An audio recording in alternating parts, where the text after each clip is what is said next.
মেসির নাম শুনলে রিয়েল মাদ্রিদ ভয় কাঁপে কেন জানেন? কারণ মেসিকে আটকানো সাধ্য ছিল না রোনালদোদের। একের পর এক গোল অ্যাসিস্ট করতেন, আর সে কি উল্লাস! কখনো কখনো সেই উদযাপন হয়েছে বাঁধ ভাঙাও। তবে একটি ক্লাবের বিপক্ষে মেসিকে থেমে যেতে হয়েছে। প্রতিপক্ষের জালে বল জড়িয়ে উল্টো ক্ষমা চেয়েছেন ইন্টার মায়ামির তারকা ফুটবলার। কেরিয়ারে প্রায় ৯০০ গোলের মধ্যে একটি গোল করে আজও মন কাঁদে মেসির। স্প্যানিশ সংবাদ মাধ্যম স্পোর্টকে দেওয়া দীর্ঘ এক সাক্ষাৎকারে ফুটবল কেরিয়ারে নানান বিষয় নিয়ে মন খুলে কথা বলেন মেসি।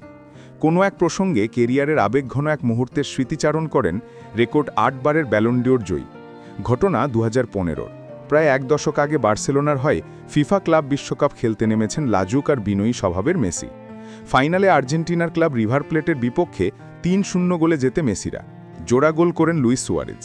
সেই ম্যাচের ৩৬ মিনিটে প্রথম গোলটি আসে মেসির নৈপুণ্যেই।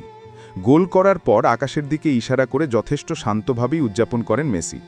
স্বদেশী ক্লাবের বিপক্ষে গোল করার পর কেন চিরচেনা উদযাপন করেননি এলএম10? জাপানে অনুষ্ঠিত ক্লাব বিশ্বকাপের ফাইনাল ম্যাচে রিভার প্লেটের প্রায় ১৬,০০০ সমর্থক উপস্থিত হয়। মূলত আর্জেন্টিন মহাতারকার স্বদেশী সমর্থকরা দীর্ঘ যাত্রা করে হারের পর হতাশা নিয়ে ঘরে ফিরবে, সেটা খানিকটা মেসির মনে পীড়া দেয়। তাই তো বিনয়ী মেসি উদযাপন থেকেই নিজেকে দমিয়ে রাখেন। সেই ঘটনা শোনা যাক মেসির মুখ থেকেই। আমি জানি কতটা পরিশ্রম করেছেন সেসব ভক্তরা এই সফর করেছিল এবং তারা কতটা রোমাঞ্চিত ছিল। আর তখন আমি, একজন আর্জেন্টাইন, প্রথম গোল করে তাদের সব উদ্দীপনা নষ্ট করলাম। আমি জানি না আমি সত্যিই ক্ষমা চেয়েছিলাম কিনা, তবে এটা এক ধরনের ক্ষমা প্রদর্শনের মতোই ছিল। অবশ্য মেসির এমন আচরণের পরও রিভার প্লেটের কিছু সমর্থকদের উগ্রতা থেকে বাঁচতে পারেননি। ম্যাচ শেষে টোকিও বিমানবন্দর থেকে ক্লাবটির সমর্থকরা মেসির উপর ক্ষোভ ঝাড়ে। পরে এমন ঘটনার জন্য আনুষ্ঠানিক বিবৃতি দিয়ে ক্ষমা চায় রিভার প্লেট।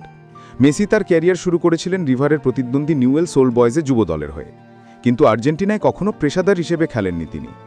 ইন্টার মায়ামি প্রাণভোমরা ভবিষ্যতে আর্জেন্টিনায় ফিরে যাওয়ার সম্ভাবনার কথাও বলেন। আমাকে খুব ছোট বয়সে দেশ ছেড়ে যেতে হয়েছে, আর তাই জন্য আর্জেন্টিনায় খেলাটা সম্ভব হয়নি।